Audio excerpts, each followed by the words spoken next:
Hello, everybody. Sorry it's been so long since I got on here, but I've been busy and we've got a lot of fires in the area. I just wanted to comment on that a little bit.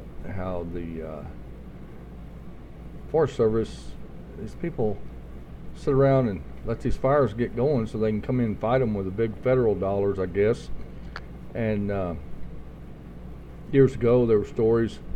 3 or 4 years ago, we had a big fire up Lolo Drainage, and a lot of people evacuated. Hillbilly number one and Hillbilly number two had to evacuate.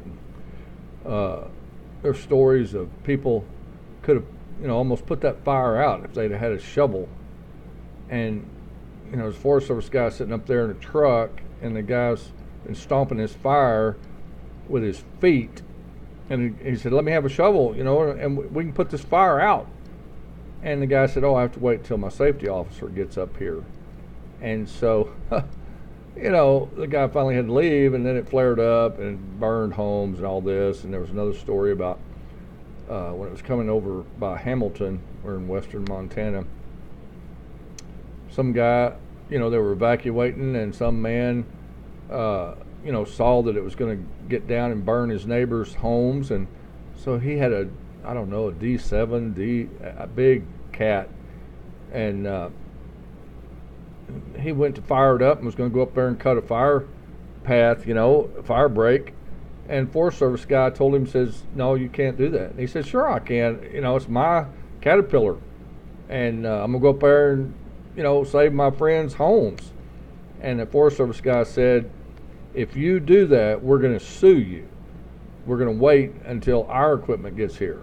So the insanity of the federal government waiting and letting these things flare up, or the state government waiting and letting it flare up so they can get the feds to fight it later on. Meanwhile, a couple of people lose their homes.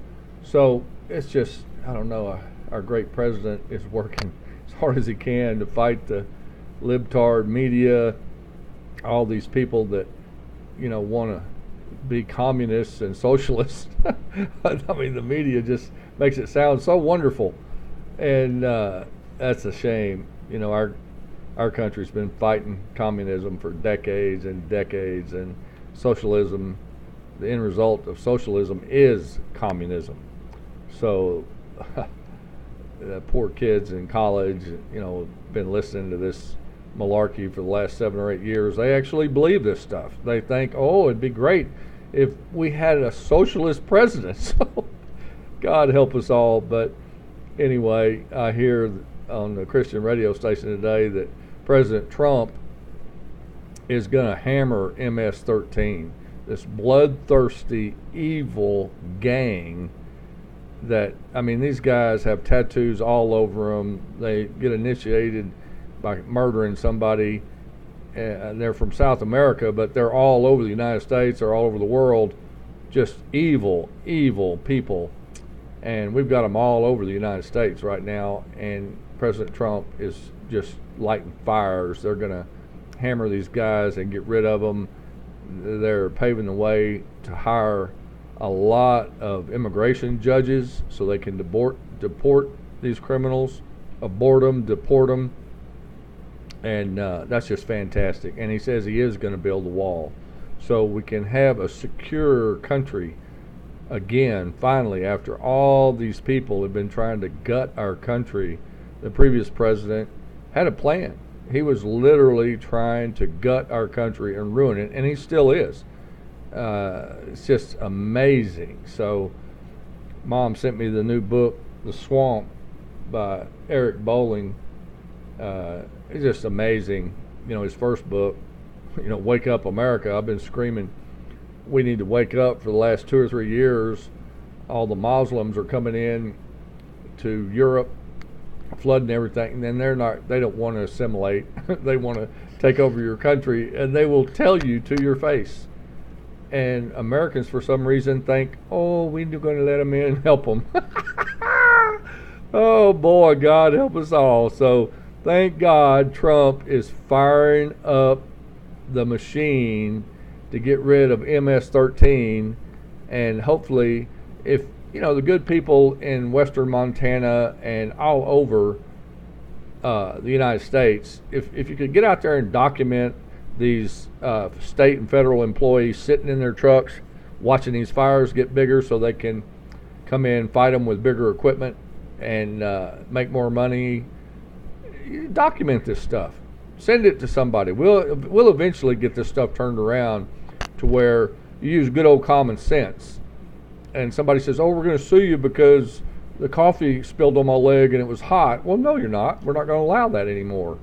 That's insane. Coffee's hot. So, wake up, America. Help drain the swamp. We got to get up and stand up and fight for our rights as Americans. Get up and help our president, help our country. Well, I mean, we got a lot of good patriots out there that stood up and voted. And like my Bishop Craig said, we saw the hand of God protecting the righteous with that election right there. The silent majority has spoken. And now we need to keep speaking and get rid of these Republicans that won't get rid of, that crazy health plan that what's his name started, just crazy stuff just to make money for the elite and, hurt the good old hard-working middle class. So it's all good. We can fix this. We can run this thing right back up the flagpole and everybody get back in the swing of things. Life is good.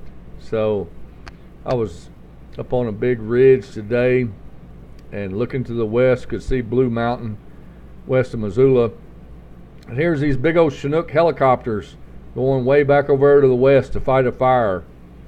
And the amount of money it takes to run those helicopters and station them down there, Stevensville or wherever they're stationed now, it's a lot of money. Where's our smoke jumpers that Missoula's famous for? The headquarters, worldwide headquarters for the Forest Service smoke jumpers. These guys could have jumped in there, two of them could have gone in there and put these fires out when they first hit, but that doesn't make the big money. So anyway, meanwhile back at the ranch, Dan and I got to get out to gopher camp. Now it's going to be August and it's going to be 100 degrees, but we're going to sit around the fire and tell stories and eat high on the hog till 4 in the morning. Life is good. So I wish y'all all the best. I hope you're having a great weekend, and I'll talk to you later. So y'all have a good one. Adios.